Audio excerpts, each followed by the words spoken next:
The last frontier. Welcome to Alaska. Hi, I'm Matt. And I'm Sue. And this is Day Trips Alaska, travel itineraries on video, where we adventure this great state on 1- and 2-day itineraries. Come along with us. We're at the Ted Stevens Anchorage International Airport, your gateway to the first of many great Alaskan adventures. You know, there are over 1 million visitors that come to Alaska each year, which is interesting because that far outnumbers the actual number of residents. Well, our first adventure is going to take us about an hour outside of Anchorage to the Matanuska-Susitna Valley, where along the way we're going to take a short pit stop at Thunderbird Falls, where we can get out, stretch our legs, or take a short hike. That'll be nice, because it's about an hour drive out to the Mat-Su Valley, where there we'll stop at the visitor center and plan our next few itineraries. Let's go.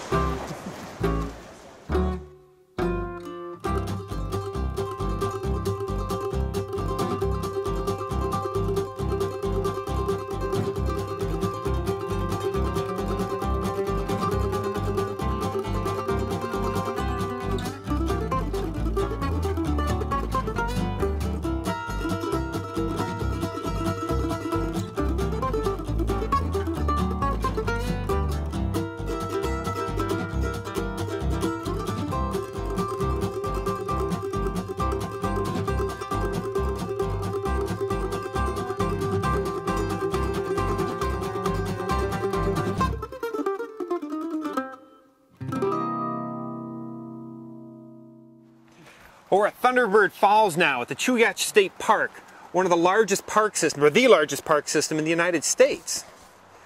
Well, Thunderbird Falls is it's a nice, short, easy trail, fairly wide trails, and perfect for just get out for a little bit. Let's stretch your legs after a long flight and a long drive before your next destination. Absolutely, and easy for the novice hiker, and the payoff at the end, fantastic. Well, let's go check it out.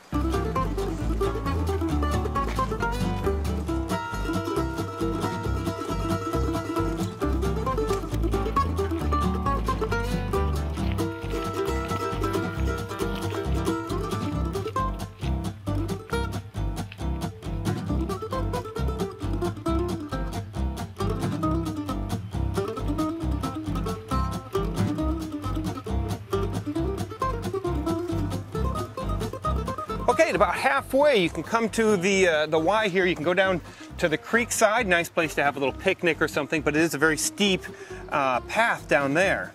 Or you can take the boardwalk the rest of the way to view the falls. Come on, let's go. That's where we're going.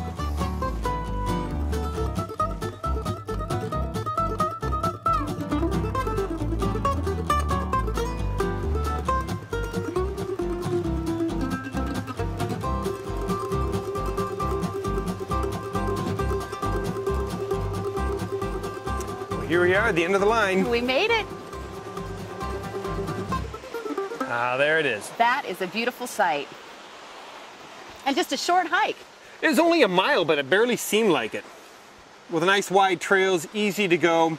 You know, of course, you can get a little bit more of a view of it if you're going down to the Creekside Trail, and you can walk around a little bit on the rocks, which can be slippery, but yeah, that trail's worth it as well. Well, Matt, this was a great idea. I really enjoyed that hike, and like I said, the payoff is fantastic. Yeah, it's good to stretch your legs a little bit. Absolutely. But let's get on to the visitor center. Let's go. All right.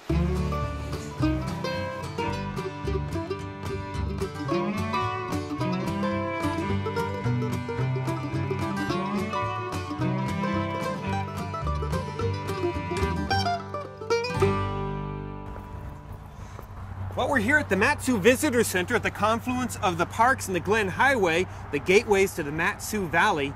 And here we're going to go ahead and use some of the information to plan our next few itineraries. Well, all right, let's go inside and see who's here today. Okay.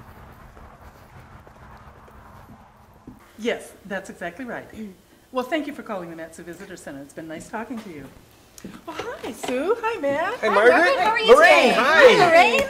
Where are you guys coming from? Well, we just got in from Anchorage. We got off at the airport and just entering the valley now. We got to make some new itineraries. Came to our center. How Oh, absolutely. wonderful. Well, I bet you love this building. Oh, great. The log Isn't it? work is awesome. Look at the We love it views. too. The What a view great is awesome. view. Yeah. This is one of my favorite places when we come off the Glen Highway onto the parks, and then it's almost as good at looking at the mountains, but then there's this big, beautiful log visitor center that we see.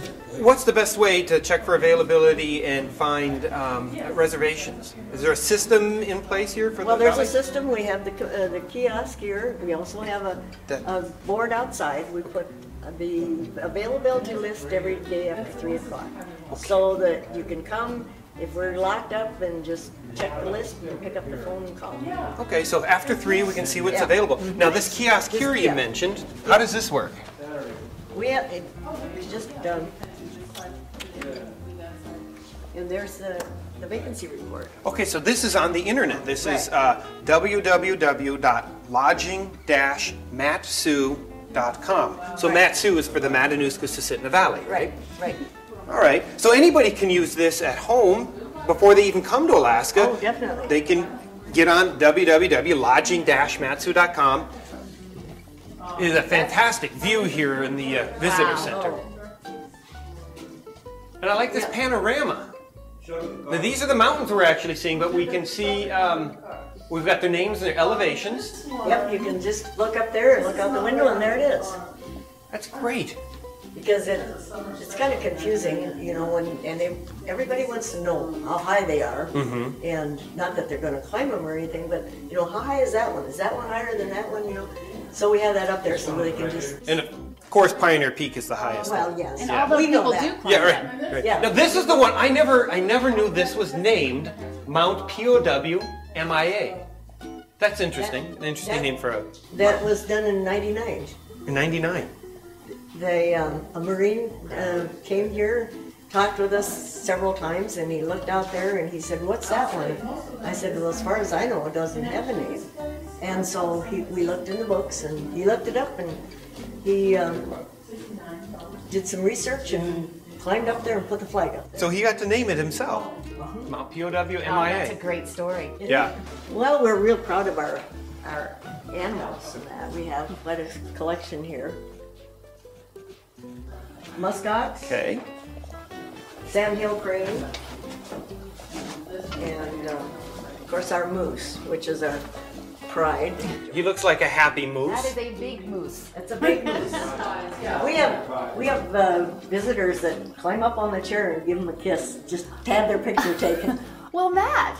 Well, I think- Sue, let me get you a chair. Oh, I Matt, gotta let get me a have picture. Matt made Oh, in I've never heaven. gotten to kiss a moose before. All right, Sue, it's your turn. Come on up here. I'll hold your coffee. For your Christmas card. See, they're not near as bad. Very nice. Yeah. She looks too fearsome to not keep caged up here. That's close enough for me too. Right, and this Not a is trout. 56-pound king salmon. Wow, on the little Sue. Hey, Margaret. Did you find everything you were looking You got a for? lot of very, very useful information. Yeah. This is a great place. Uh-huh. Well, we're going to head to Hatcher's Pass. Oh, So great. we're going to need a place to stay. We're looking for some place to eat. What do Okay. you recommend? Well, you know what? Before you go there, in Palmer, they're having the Friday Fling, which is a farmer's market and crafts and things. You might want to go there first. Oh, great. And then when you get to Hatcher Pass, there's several nice places to stay up there. And there's a few that have places to eat too, some very nice places to eat. And when you get up to Hatcher Pass, there's lots of things to do. There's the gold mine that you can tour. There's hiking trails. You can have picnics up there. You can go gold panning. So there's lots to Bring do our in the gold area. pans. Nice. And you can stay up in the Hatcher Pass area and enjoy the view. Okay, so how far is it to Hatcher's Pass?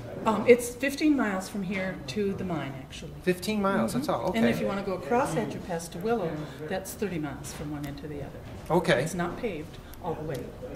It's paved up to the mine. You know what? Before you leave, I'd like to present you with a Matsu Yahoo hat.